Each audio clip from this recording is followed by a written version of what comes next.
Welcome, everybody, to the Saturday NBA Hardwood Show. We have an exciting 8-game Saturday slate for you guys, and I've got just the guys to break it down. Of course, I've got my guys, Glock and Kurt. And but before we do, of course, hit that like button for us. And, it's Super Bowl Sunday. We're like 26 hours away from the Super Bowl. In the chat, drop your winner. What do you have? Do you have the Chiefs? Do you have the Eagles? I know this is a basketball show. We will get to plenty of basketball, but who do you think's going to win? Let's see what the chat thinks. But anyways, let me go to my guys too.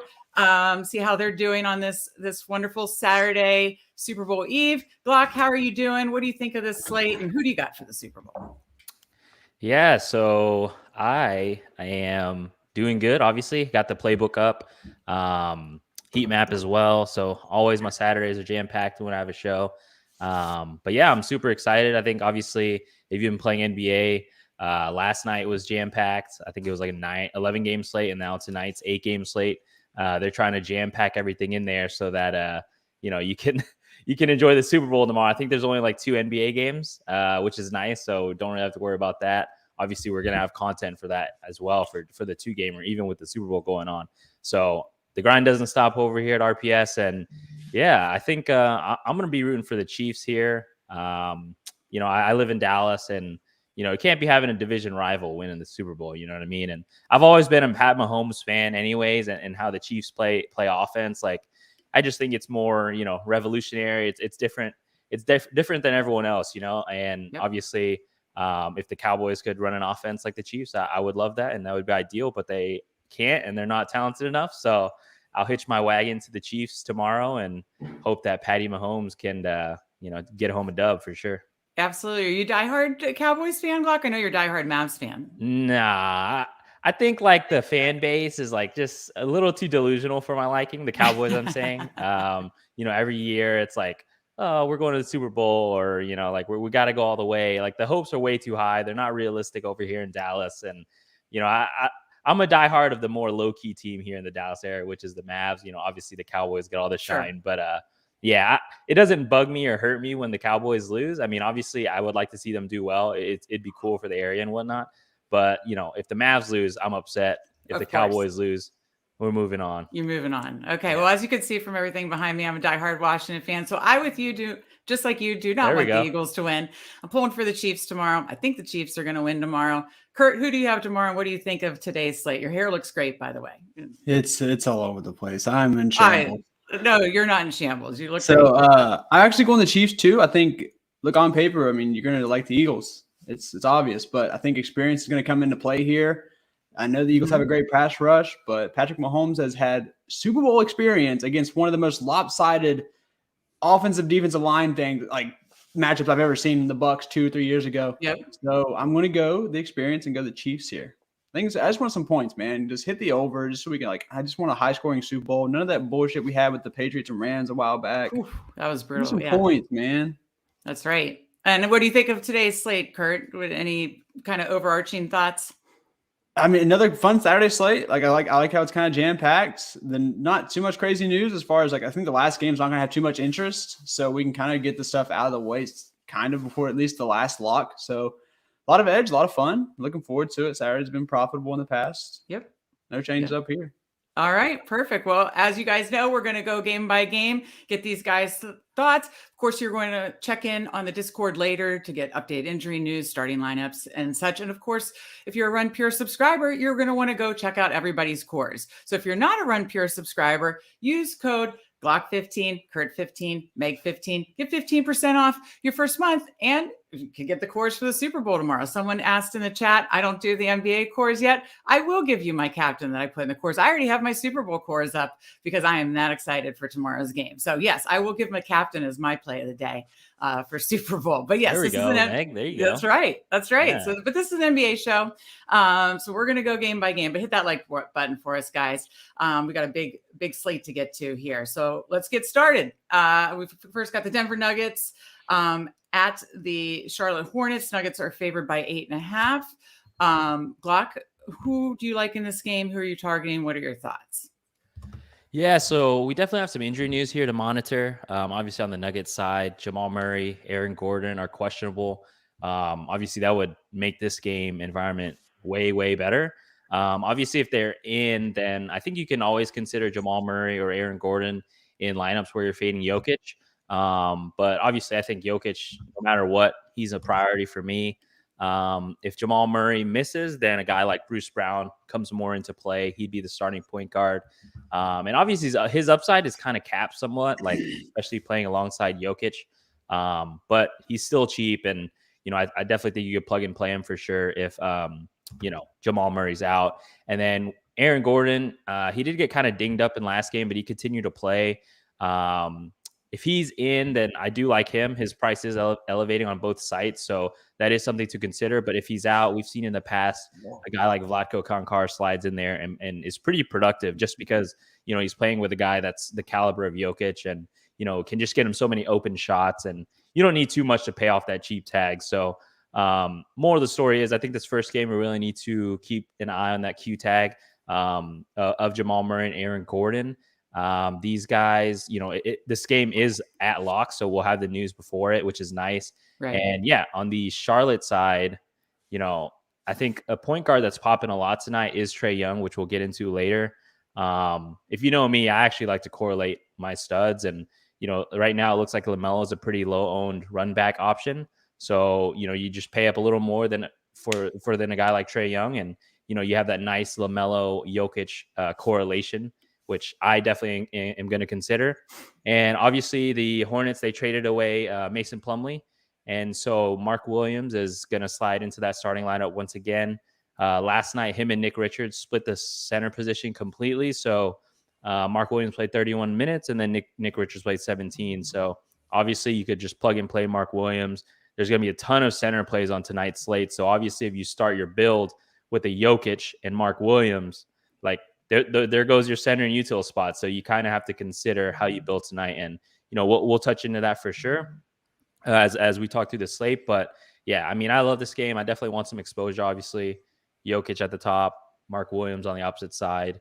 And then kind of, whoever's available for Denver would be tournament plays. And then LaMelo a tournament play for me as well. Okay. Over to you, Kurt. What are you thinking for this game? Are you kind of in line with what Glock said? Yeah, I mean, Glock breaks it down so perfectly, so I can kind of just come in and give a couple off the wall takes. There you go. Love it. I mean, it's a benefit of doing the show with the guy who just did the playbook, so he kind of just breaks it all down so simple. Exactly. So I will say, Mark Williams is just, this time of last year for Duke is when he got hot too. So it's kind of funny that they traded. I mean, they traded away. I was hoping they would, so we can kind of see him fully unleashed. I'm going to go right back to it. I do think it's kind of sneaky to have run a lineup, run the same damn lineup, just swap in Richards for Mark Williams. If Mark gets in foul trouble, if he's having trouble with Jokic, something. Richards could be the guy that outscores him, and it's only $100 more and 20% to even more ownership difference. So I will do that as well with some Mark Williams lineups. He's probably, I honestly want one of these centers and probably everywhere I go. And then I love the thought of having a LaMelo run back. We'll see how everything plays out, but I kind of like Glock's having two spin-ups going back and forth, especially if it's a close game.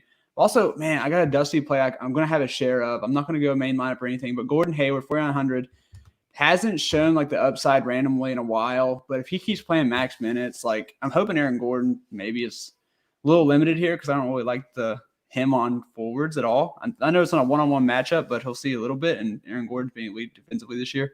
But I still think that maybe 4,900 Hayward could pop a little 40-plus burger for you. I'm going to have a share. Don't recommend it in a main team, though.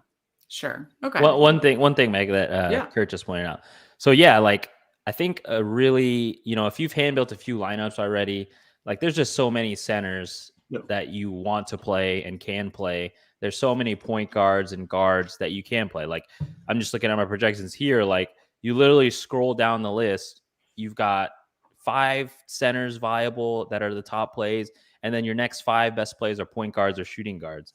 And so a guy like Gordon Hayward, who is cheap and can show some upside at that forward position, that's where you'll probably want to get different tonight because there's going to be a lot of chalk at those guard and center spots. And so the way you differentiate at your forward spots is going to be key tonight. And it reminds me of yesterday's slate, right? Because we kind of have the similar value plays as we did last night. But you actually had a spend up forward last night in Jason Tatum. today, the only spend up forward you have really is Kristaps Porzingis, which we'll get into later.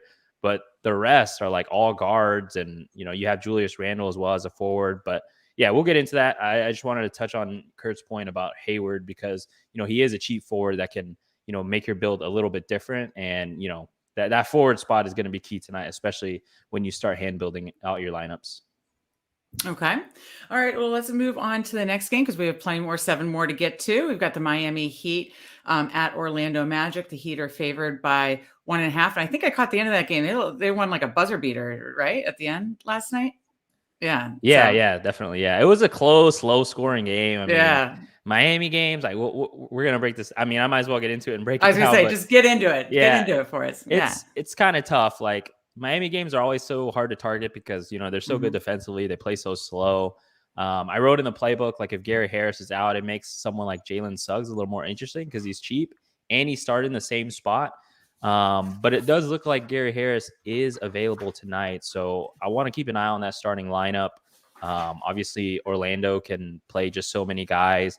Obviously, they traded a guy like, Mo Bamba away. So that does open up some center minutes, but still, like, they're kind of more in like a development stage, and they just run like they're kind of like the Spurs, right? They'll just run out a number of guys and not really give too much guys heavy run. So definitely less interest on the Magic, and then on the Heat. I don't love it, but obviously you can make a case for Bam Adebayo. Obviously, just another center play that you could play tonight for tournaments. Jimmy Butler, he is a spend up power forward in a way, but man, he's just been a frustrating roster this year. You don't know when you're going to get interested, Jimmy, or when you're not. Maybe he's in Orlando, so it might give him some flashbacks of the bubble. He had a lot of success in that bubble year in the NBA. Right. So yeah, maybe it gives him some good memories and he balls out tonight. But yeah, Bam, Jimmy, Tyler Hero, I think would be my favorite of the Miami bunch. But they did play last night, so just be on the lookout for some funny business. And yeah, I mean, I don't love this game overall. I think just keep it at like, a one-off play for tournaments, but I'm not going to force anything here. Yeah, there's a few teams that are on the back end of a back-to-back that we got to keep an eye on. Keep an eye on the news. Kurt, who do you like in this game? Yeah, I'm not going to lie. I'm not playing anyone in this game. Okay, that keeps it at easy. all. Like I said, the forward can be tough tonight. So if you slide in Jimmy as a one-off, I do not mind that at all. I won't talk anyone off that. Right.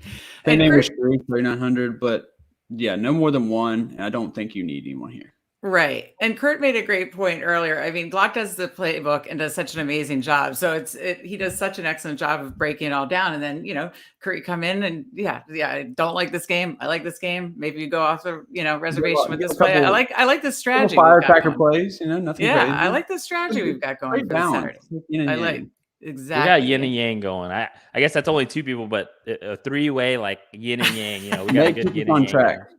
Yeah, I try. All right. Well, then we're off to the next game. But before we go to our third game, hit that like button if you haven't already. We've got 277 watching, which is great to see. Hit that like button. And, again, the more likes we get, I'm sure these guys will be feeling generous on Super Bowl Eve and will hopefully be generous enough to give you their plays of the day at the very end. But on to our third game, we've got the Indiana Pacers. They are on the back end of a back-to-back at the Washington Wizards, and the Wizards are favored by 5.5. So Glock, break it down for us. Yeah, I mean, I think this game is pretty similar to the last game, the Miami-Orlando game, where, I don't have too much interest in stacking it up per se, but I think you can choose pieces from each side where, you can consider them in tournaments for sure. Obviously, the Pacers and the Wizards are 2 teams that, if we had an elite team on the opposite side of the Wizards or the Pacers, we would target them on basically any given slate. But there's just so much value throughout this slate where I don't really think you need to force this spot in. Obviously, on the Pacers, a guy like Tyrese Halliburton, another guard, Miles Turner, another center is in play in tournaments for sure. We do like bigs versus the Wizards. And then on the opposite side, we like bigs versus the Pacers, right? The good thing about Porzingis tonight is that he is power forward and center eligible. There's been some slates in the past where he's only center eligible. And luckily tonight, he is that power forward eligible. And because of this, I think he's going to be pretty chalky, I will say. But I do like him, right? You're going to have to spend your money somewhere. There's a lot of value on tonight's slate. So I do like KP, obviously, from the Wizards. Denny Avdija is probably my second favorite dude from Washington, and he doesn't seem to look to be coming with that much ownership right now, which is interesting. Like I said, he is forward eligible, so I like those two guys from Washington, and then like I said, Indiana, Tyrese Halliburton, Miles Turner. But yeah, I'm not gonna like correlate this game or anything. It'll just be more so like, you know, one off of KP, one off of Denny, one off of Tyrese Halliburton, if anything. Comment in the chat. Saber seems to be pushing Washington. Is it just because, I mean, do you have an idea? Yeah, why? I mean, I'm not surprised. I mean, these two teams do not play defense whatsoever. They're kind of, you know, middling Eastern Conference teams, and right. You know, they don't really have defensive stalwarts, and they definitely have holes where, you know, on any other slate, we're always like target the Wiz down low, target the Pacers down low, and then you've got, you know, Miles Turner on one side, Kristaps Porzingis on the other side. There's going to be a lot of points scored in this game, so I definitely want, you know, maybe at least one piece from it, I would say, but I'm not going to stack it up.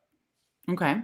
Kurt, are you kind of the same idea, not stacking it up, but you want some pieces? Yeah, so it's kind of weird. Like I don't want to go crazy, but I think you should have a rule of maybe try to get in one of these guys here, because if you hit the right like particular one, you might be setting really pretty. So like you say, you go popular KP, but Denny at that forward position, like people don't want to click on like near 6K Denny, no matter how good he's been, can pop up for like a 20-10 game. I have no issue if Denny is my last piece in. And then if you want to get really cute, like I would say like Gafford, you can't, like I'm not taking up a center position for 5.5 Gafford. I'm just not doing it. So it's probably just Denny and KP for me here. And then, yeah, if you want to get cute and like me, it's like, I don't know, maybe Bradley Beal or some shit, but I'm not doing that again. I'm just sticking with those two. It's probably going to be one or the other in everyone. Okay. I will say his projection is kind of monstrous around the industry, Gafford's. And it is surprising to me, but sometimes obviously, you know, you trust in the numbers. Obviously, these projection sites are amazing, and obviously ours are as well. And, you know, when you notice something like this, you kind of put your trust in it. And this kind of spot reminds me of last night. If you played this late, Jalen Duren, everyone was playing Mark Williams and Zach Collins right in your center spots. And to get different and create that leverage, you get that 60 ball from Jalen Duren. You spend up, instead of being cheap at both center spots, you spend up a little bit to a guy like Daniel Gafford. And if he gets you that 50 ball, then, you know, you're cooking. And it's definitely in the realm of possibilities against this Pacers team. So I like the Gafford call out for sure. Our Gary said the disrespect for Beal, Kurt. Hey, I mean, he's projecting great. So like like I said, if you go, I can't put Beal in a main team, but if you're in like your alt lines and you throw Beal in there, I'm not going to hate that at all. I'm not going to call you crazy. It's just, I can't, I didn't ride the whole train out when he was 7K, but I did a couple times and it hurts. So, man, his minutes are kind of creeping up, right? You know, he's slowly getting above that. This will be the spot to do it on, where like it's a great game environment, but no one's really targeting it. This will be the great spot to do it. So he is popping for sure. But so he'll be low owned, I assume, or no? I don't think That's so. He's going to be over 10% at least, I think, and because of that, I kind of want to stay away personally. Like it's kind of how your build's going to go, right? Like you're either going to punt with your cheap centers and then spend up, you know, for a guy like Trey, and then that gives you more spend up options in your forward. So like, let's say you go double punt center with Collins and Mark Williams, you'll go like KP and then a Trey, right? And then maybe Bradley Beal is a guy that fits in like perfectly in that shooting guard spot. I think that's going to be a common build route tonight. I think my way of getting different, which we'll kind of talked about in the first game, but you know, I want to spend up at a center spot and I want to spend up at point guard. So I may not have the money to get to a guy like Beal in that mid range. So just kind of my thoughts for sure. Beefy 5 player. Yeah, I just saw that. What? Beefy 5. All right, well, let's get to our We'll get there. We'll get to the Mavs. I promise you, we will get to the Mavs. But we're going to go to the Spurs next. Spurs are playing at the Atlanta Hawks. Hawks are favored by 14. So Glock, break this one down for us. Big spread. Yeah, so I wrote this last night, and like they had like all their guys questionable, like Trey Jones, Keldon Johnson, Jeremy Sohan. He's still questionable, but we got Trey Jones in, we got Keldon Johnson in, And so we're not going to have like that super smash value spot like it was last night. You could still go back to a guy like Devontae Graham, but obviously with Trey Jones in the mix, he's going to have a little less opportunity. But like I said, obviously we had the trade deadline Thursday. The Spurs don't have Jakob Poeltl anymore. They're old starting center. So another strong center play tonight, I mentioned Zach Collins, right? His price didn't budge. Super strong value play. As long as he doesn't get in foul trouble, of course. I don't have too much concerns of that with, a guy like Capella, who just more so catches lobs and putbacks. They don't like really focus on posting him up. So yeah, Zach Collins definitely would be my favorite play from the Spurs here. And then we need to keep an eye on that Jeremy Sohan Q tag. A guy like Keita Bates-Diop could slide in if he misses. Isaiah Roby, he kind of let us all down last night, but could be a completely true flop lag spot here if he gets to start in place of Sohan. Or even Stanley Johnson could start. You really never know with Pop. So we just have to keep an eye on the starting lineup and especially Sohan's status because that could open up some potential value. And then, on the Atlanta side, pretty simple for me. Trae Young in tournaments, DeJounte Murray, revenge spot here against his old team. If you guys are plugged into the NBA news, there was a big deal about how he was treated in San Antonio and why he kind of wanted to get out there. He kind of felt like Tony Parker was not really mentoring up the way he wanted to be mentored up.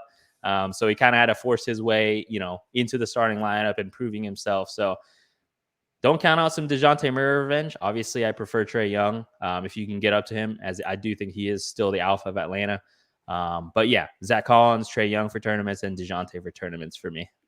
Okay. Kurt, what is it for you in this Spurs-Hawks game? Yeah, same thing. If Sochan's out, I'm going to be playing some flop lag Roby. He does this even when he was at OKC getting big minutes. He'll just completely lay an egg, and then he'll come back and just absolutely rail you with like a 50-piece McNug. I don't think the guy can do it, like put up a 50 spot. But Sochan's got to be out to even consider it. And then I know everyone's back, but like Devontae Graham, 3,100. I want to see like what else news plays out, but he's someone who don't give a shit who's back in. If he gets minutes, even 20, he will chuck. Devontae Graham don't care if Michael Jordan's back in the lineup, bro. The dude will chuck. So I'll have a couple shares at 3,100. And then I just want to see the starters, see how the rest of the news plays out. But that's where I'm at initially. And then Zach Collins, like Glock said, probably definitely the safest play, which is weird to say for any Spur. So I'll go with that. And that's all I got for this one. I'm going to kind of a tight player pool tonight. Nothing crazy. Just a couple firecracker plays like Devontae Graham. Yeah, I was kicking myself last night because, man, like I didn't have me. In hindsight, he was just the greatest player, right? Like in my head, I was kind of hoping that he would get the start over Blake Wesley. But, man, he just completely nuked. Like, I was kicking myself last night seeing how well he was playing. And then, obviously my guy Isaiah Roby's sitting the bench in double OT. So that was really hurtful getting only 10 from Roby while just seeing every other Spurs guy smash. But today's a new day, and hopefully we're on the right ones. All right. I like it. We're halfway through the slate, guys. It's a great time to hit the like button. We have 386 watching. We appreciate you watching. We appreciate you hitting the like button. 4 more games to get through, and then you're going to get these guys' plays of the day. So let's move on to the next. We've got the Utah Jazz. They too are on a back end of a back-to-back, and heading to the Knicks, who are on the back end of a back-to-back. So Knicks are favored by 6. Glock, who do you like in this game? Yeah, so the Knicks are probably, I think Josh Hart is probable to make his debut, or he's officially in. Yeah, it looks like he's just officially in. So because of that, I don't think we really need to prioritize any Knicks. I mean, obviously you can't go wrong with a guy like Julius Randle for tournaments. Jalen Brunson has been balling out. Can't go wrong with him. But Brunson is another guard that you'll have to consider. So just keep that in mind. I think I do prefer Julius Randle. Bigs versus Utah is something, that we've been targeting as of late. And if Kristaps Porzingis is going to garner a lot of that power forward ownership, I don't mind, spending up for a guy like Julius Randle, who really does have triple-double upside. I am somewhat concerned with the insertion of Josh Hart. But like I said, this is kind of just like the status of the slate, right? Like you're going to probably have to spend up somewhere at forward. And, two of the options we have right now are Julius Randle and Kristaps Porzingis. So I like them for tournaments, but I'm not going to be prioritizing them. And then on the opposite side, Utah, obviously they shipped away Mike Conley. So Colin Sexton, still too cheap. I have no idea when DraftKings or FanDuel is going to price him up. But until they do, we're just going to keep jamming them in. Obviously, Jordan Clarkson is questionable as well. So if he's out, we can go right back to Talen Horton-Tucker off the bench. He didn't start last night, but still played, I think, north of 30 minutes. So I love those two, especially if Clarkson is out. They'll definitely be a staple in my lineup. So keep an eye on that Clarkson Q tag. And then one thing to keep in mind, Juan Toscano-Anderson and Damian Jones are available to make their debut, but I don't think they're going to play too much, if any. So I wouldn't worry about that too much. I know I was writing this up last night and Russell Westbrook had a Q tag, but now he's obviously out and not going to play tonight. So that his Q tag was more worrisome for me. But yeah, so Colin Sexton, Talen Horton-Tucker if Clarkson's out, and then Jalen Brunson and Julius Randle in GPPs. One guy I'm kind of debating now if he starts, Josh Hart. He's kind of like at that mid-range forward price where I think you can plug and play him. If he starts, I think he's fine. He obviously does a little bit of everything. But I do think he's going to be kind of more like in that role where he was in Portland, where, he's just like the garbage guy, right? Like he'll score here and there when he needs to, he'll assist, he'll rebound and kind of get you like that 5-5-5 stat line or something along those lines. It was some steals and some blocks. So definitely think you want a few pieces from this game, especially from the Utah side if Clarkson's out. I mean, these breakdowns, Glock, are so good. Forget about Kurt and I's code. Use Glock 15 if you need to be. I love you, Kurt. But I mean, use everyone's here. Kurt 15, Meg 15, Glock 15, anyone's. I'm just kidding. But no, Glock, you do such an amazing job breaking it down on the playbook and on the show. Thank you so much. So, Kurt, to follow that up, what do you got for this game? Yeah, so I'm going to have Walker Kessler in the pool. Center's loaded today, but the Knicks just haven't really been the same interior since Mitch Rob has been out. So I think they are susceptible to some 50 burgers occasionally. So I will have Walker Kessler in the pool. Colin Sexton, just a stone cold lock. And then I will have, like he said, if Clarkson's out, I'm going to have some THT. And then the only Nick exposure I'm going to have is Hart. And I agree with everything he says. It's going to be like a stat stuffing line, but he just kind of fits the mid-tier forward. I do think his boy Brunson, his Villanova buddy, shower buddy, alumni goats. I think he's going to try to feed him a little bit and get him in a grain. He seems excited to be a Knick, man. Like he posted the picture of the jersey today.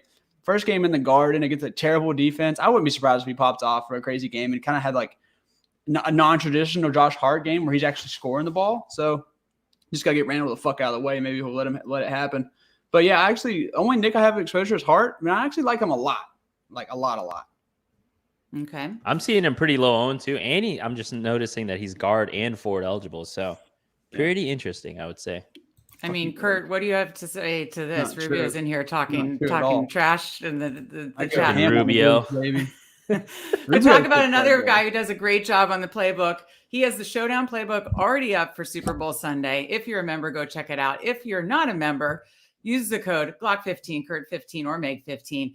Get in, get your subscription, get everybody's score plays, and check out Rubio's Super Bowl playbook. Already up for the members. It's great. You guys know how long that promo code is running to? I thought it was only through Valentine's. So if that's true, then y'all better get in and use that code. Say use it this weekend. Yeah, use it in these next few days. Absolutely.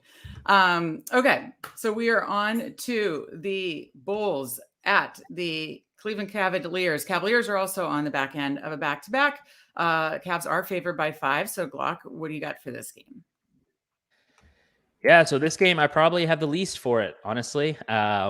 Both so DeMar DeRozan, Alex Caruso, Patrick Williams, all probable. And then, so obviously if those guys are in, you have the Bulls are fully healthy, and then Cleveland is fully healthy as well. So these two teams, man, you basically just play roulette, like especially when they're all healthy. Obviously on Chicago, you have DeMar DeRozan, Zach LaVine, Nikola Vucevic. You're playing roulette between the three of who does best. They all take away from each other. And then the same goes for the Cavaliers side, where you're going to play the roulette with Donovan Mitchell, Darius Garland for their guards, and then you're going to play roulette with Jared Allen and Evan Mobley. So I think this game is probably my least favorite spot on the entire slate. Like I said, they have healthy guys for the most part, and all the guys take away from each other. no one feels truly mispriced. So I'll just fade this one. Interested to hear what Kurt has to say. Maybe he has some contrarian Dean Wade play or something from this game. Bro, there ain't no way I'm playing anyone from this game. You kind of look like Dean Wade, bro. I was watching the game last night. You ever get that? Like Actually, you do. Now that I see it. Yeah, Kurt's Dean Wade. Actually, I really see that, Kurt.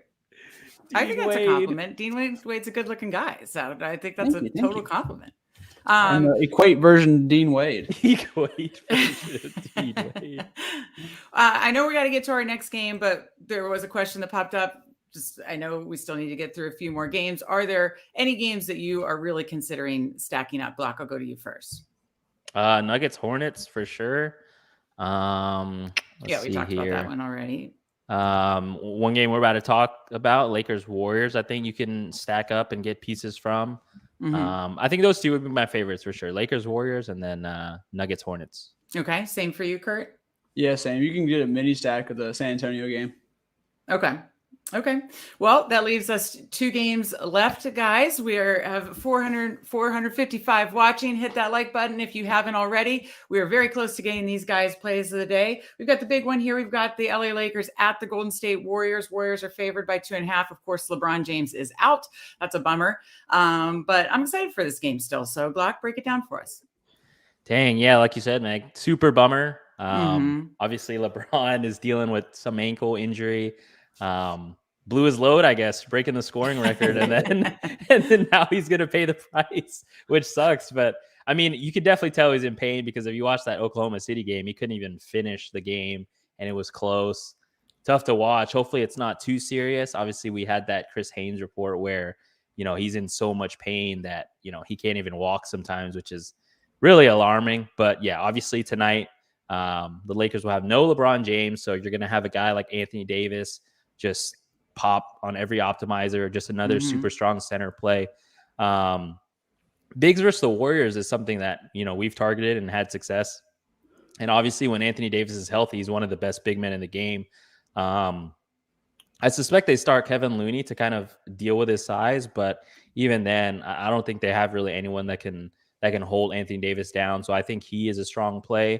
Obviously you've got the new guys that they traded for, D'Angelo Russell, Malik Beasley, Jared Vanderbilt. They're all questionable still right now. So that's something to monitor.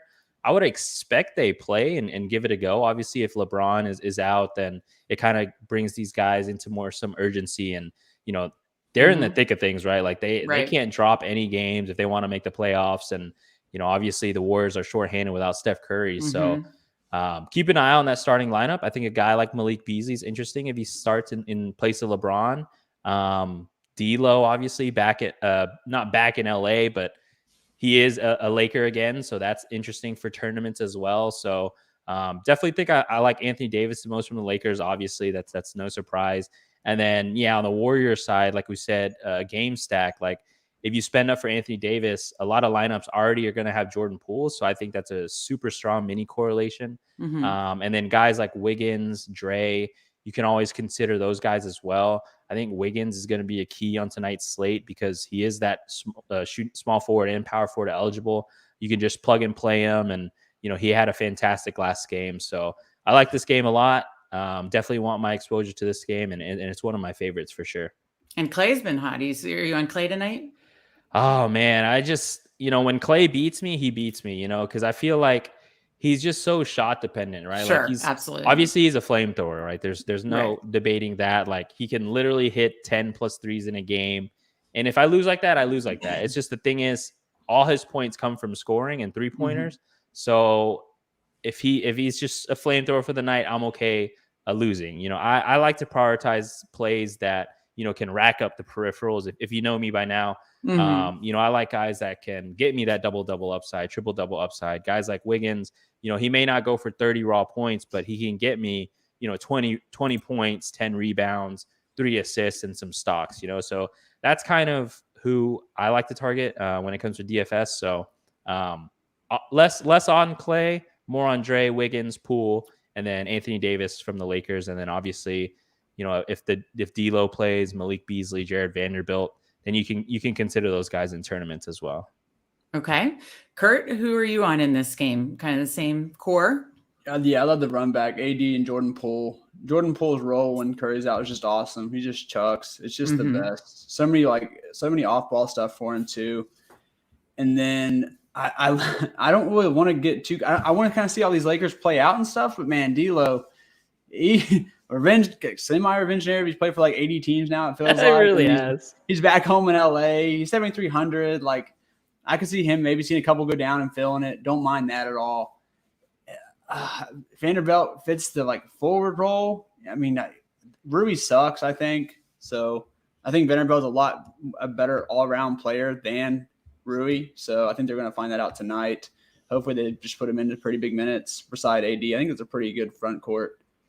And then that's about the extent of my ownership here, honestly. So yeah, those three pieces are my favorite, and then Vanderbilt to get cute. Okay. All right. I have to say, I like doing just like throwing in a couple sports bets, NBA bets for the night. And I do with the Warriors games, I always throw in a threes bet, and it hit last time. Dante DiVincenzo, Clay, now Poole, those three guys. And if you even just push their line by like one, I mean, if they're on, it's a print factory. If they're cold, forget about it. Yep. So something fun to sprinkle on. That's your Meg sports betting take of the night for this game. So we're on to the last game, which is the Mavs game, which people were talking about. So we know Glock is going to break this down. So hit the like if you haven't hit the like already. This is the last game of the night, folks, and then we'll give out these guys' plays of the day.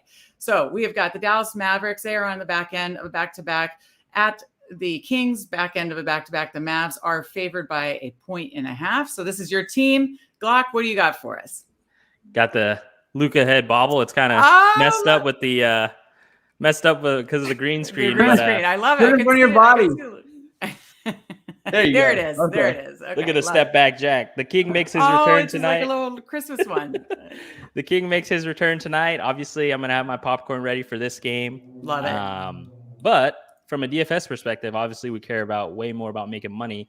Yep. From a DFS perspective, it makes it hard to target these guys, right? Because, guys like Josh Green, they've been priced up for his absence. Obviously, Josh Green has been playing really well.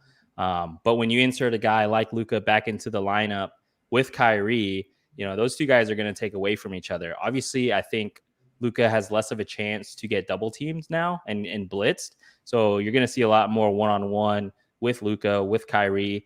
I watched the game last night. They were already doubling Kyrie, blitzing him. And that's why he got a season high in assists. So it'll be really interesting to watch, from a fan perspective tonight, this game, especially. This is the number 3 and 4 seed in the West. But from a DFS perspective, it's hard to target because, you have Luka, obviously he's priced up at a point where he was playing by himself and taking up all the usage. Now you have a guy like Kyrie Irving who can take away some of that usage and obviously be productive on his side as well. So I have a lot less interest from a DFS perspective, especially on the Mavs side. But one thing to note, Domantas Sabonis, he received a midday Q tag for his thigh. Last night, I think someone's knee hit it straight into his thigh while he was driving. And I guess it's sore. So that's something to keep an eye out for. Malik Monk is out for the Kings. So a guy like Terrence Davis is going to pop a lot. It's key because he's also guard and forward eligible. And then one thing that I'm seeing in the optimizer, I see a lot of Terrence Davis at your forward spot. And so one thing you can consider tonight, if Domantas Sabonis is out and you have Terrence Davis there or in your util spot, a guy let's say Sabonis is out, a guy like Trey Lyles, he hasn't been playing a lot recently, but if Sabonis is out, you can plug and play him instead of Terrence Davis. I do think Terrence Davis is going to come with some ownership tonight. So if you do have some chalky pieces, which busted earlier, you can pivot to a low-owned guy like Trey Lyles and kind of get that leverage. And, if you're trying to hit him in cash, you're going to pass all those teams that have Terrence Davis if Trey Lyles outscores them. So definitely have more interest on the Sacramento side here. Sabonis, Fox, and GPPs, if Sabonis is in especially. And then, since Monk is out, a guy like Terrence Davis becomes more in play. And then obviously I touched on it. If Sabonis is out, you're going to have more center plays. Rashawn Holmes is a center only. Chimezie Metu center only. And so that's kind of why I mentioned Trey Lyles, because he's forward eligible and center eligible. And if you do have Terrence Davis in your lineup late night, and you're trying to find a pivot or even, get some leverage on some ownership, a guy like Trey Lyles over Terrence Davis can accomplish that for you. Okay. Before we get to Kurt, I see at least one question in the chat. Go ahead and get a couple more. We can answer some questions really quick before we get to the plays of the day. I see Mangone's in chat. Hello, Mangone. But Kurt, who are you interested in this game? Final game of the night. I'm going to wait and see. I think Doncic is not going to be this high with Kyrie, so I'm going to let that price come down until we start playing him again. 12-2 is just ridiculous with how much usage Kyrie's going to take. And then, did Sabonis just lose the Q tag? I don't. Okay, no, still here. Okay, so yeah, Terrence Davis, I love the play. I think he becomes, if Sabonis ends up setting, that's just even more uses that Davis could potentially take, even though it's not the same position, but definitely going to be taking some usage if Sabonis is out. So I like Davis either way. And then, playing one of these bigs is just kind of hard to wait for that news, so I don't know if I'll be able to do that, but I can take Fox in a couple lineups. I don't really love him in the half-court, slow-ass pace that Dallas plays, but Sabonis is out. It's going to be a lot of shot attempts. Same thing I just said with Davis. That's all I really have here. I'm not, like I said, I don't want to play with Dallas. I want to see how they play together and what the minutes look like with everyone in. And then, Barnes, Murray, you can take a stab on if they fall, like last piece. Kevin Huerter, also forward eligible. And then just kind of hope Sabonis sets. But that's all. No main team plays besides Terrence Davis. Okay. And again, if you're in the Discord, be sure to stay tuned to the Discord for last minute, injury news, who's in, who's starting, and of course to check out the core plays later, which will be, obviously based on all that information that will come in the next, hour and a half. So I did see a question in the chat. Would you play a cheap center with AD over Jokic or Joker? Glock, do you have a preference between Joker or AD? Who are you prioritizing? Yeah, so I really like both centers here. Obviously, like double cheap center is going to be a route, and then the other route is going to be a cheap center plus Anthony Davis or Jokic, right? I do think, like, let's say you do go AD, obviously you're going to have Jordan Poole in that lineup. Mm-hmm. Ownership-wise, that's going to be greater than if you were to go a Jokic and LaMelo. So in that way, it makes me side with the Jokic side because, I kind of want to get different. Obviously, if I'm going cheap center with Jokic, then I kind of want to pair him with another low-owned stud, which, I think is LaMelo. If you go AD, I am seeing AD's and Jokic's ownership percentage pretty similar. I don't know. It'll be interesting to see who ends up being higher owned. I do think they could flip-flop like at any given moment. So I do think I'm going to side the Jokic side because I do think there's I don't think there's a world where LaMelo gets fully steamed just because it's the first game of the night. And I'm not sure if people want to lock into Jokic and LaMelo, Mark Williams right off the bat. Like that's your point guard, center, and util spot right off the jump. So I'm going to side Jokic side. Okay. Kurt, which side are you on? And what's your center strategy tonight overall? I'm going to actually go on the AD side. If the Nuggets news ends up like getting crazy, then I'll change it. But right now I'm on AD side. And what was the next question? That kind of answered it. Would you do two cheap centers or expensive center with a cheap center? I'm probably going to go expensive and then cheap. Okay, expensive then cheap. That's, yeah. Okay, that's kind of what people were asking. For the main. And then, of course, I'll have other stuff, both. All right, guys. Well, I think we have almost 600 people watching. The chat's been great today. So I think we need to give them your guys' plays of the day. So Glock, I'm going to go to you first. I need your Glocked and loaded play of the day. Yeah. So I kind of touched on it with the last question. I want to just get locked into that Charlotte-Denver correlation. I think I have more faith. Obviously, Charlotte and Denver, there's massive blowout potential. And I also think there's massive blowout potential in Lakers-Golden State. One thing we do know about Charlotte is that they do run their guys no matter what, most likely. Obviously, hopefully they're not down by 50. But I've seen when Charlotte has been down 20, they're still checking in LaMelo Ball. They're still bringing in PJ Washington. So my play of the day is going to be LaMelo Ball. Low-owned point guard. I think he's going to come in lower than Trae Young. We're really about to find out how much this RPS steam is, because if I open my app at 6:01 and I see LaMelo Ball like 30% owned, I'm going to be pissed at everyone for playing LaMelo. But right now, he's projecting under 10%. So I'm going to go with LaMelo, pair with Jokic to start off the slate strong, and going to let the rest of the leaderboard catch up with me tonight. All right. I like it, Glock. All right, Kurt, over to you. What is your tanning bed play of the day? I'm going Joshua Hart in his Madison Square Garden debut, his Knicks debut, reunited with his Villanova teammate, Jalen Midget Brunson. I think he kind of gets force-fed a little bit, and I think he stuffs the stat sheet here. So Josh Hart, 5,800. I'm going to play him in the forward spot. Okay. I like it. And my play of the day, I do not have a graphic, is I told you my bet is going to be as long as they're all starting, Poole, Clay, Dante DiVincenzo, get their threes, parlay them together, have fun, see if they're on tonight, you win a little money. But Super Bowl play, again, go check out, if you're a Run Pure subscriber, go check out the wonderful Super Bowl Showdown playbook that Rubio puts together. By tomorrow, I'll have everybody's core plays. My core plays are up. I will tell you my captain, though. My captain on DraftKings on my core plays is Dallas Goedert, even though I think that the Chiefs are winning. Kurt knows what I won. I won Super Bowl 2 years ago with Gronk and the captain. So it's kind of like an homage to that fun lineup. Tight ends and showdown. And tight ends and showdown. So it is Dallas Goedert on DraftKings. It is Patrick Mahomes on FanDuel. So you've got my plays of the day as well. Guys, any final thoughts, Glock? Any final thoughts to get the people out of here? No, I mean, I just see some questions. Let me just pull them real quick. Oh, sure. Yeah. P. Lally, what about FanDuel guys? Pay down at center, Jokic.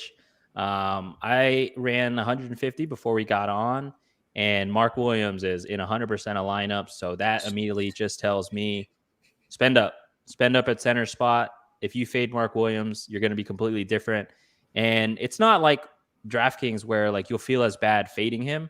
Like you could still play Zach Collins at power forward. You could still play Anthony Davis at power forward. You could play Jokic. Like he's not popping at all at center on FanDuel. So if you think he's a smash play, Jokic that is, I would spend up at center just to get your build a little different. And then sorry, I clicked it too at the same Andrew Martinez. If Jamal Murray gets ruled out, how many pieces will you get into the game? I'm going to get heavily into the game for sure because Bruce Brown is forward eligible. So yeah, he fits perfectly. Obviously, I like LaMelo and Jokic. So yeah, love that game a lot, especially if those guys get ruled out. I don't think they will, but either way, I like it regardless. Okay. Kurt, I think that's it for the questions right now. Kurt, any final thoughts for the people? Yeah, good luck tonight. Hopefully get some money and kind of use it for the NFL tomorrow. So everything you win, just throw it right back in the pot for the Super Bowl Sunday. Gamble irresponsibly, as always. Millie up top. That's right. Oh, yeah. Go get that Millie, y'all. Go get it. That's right. Ask the wifey for some lunch money. Let's go.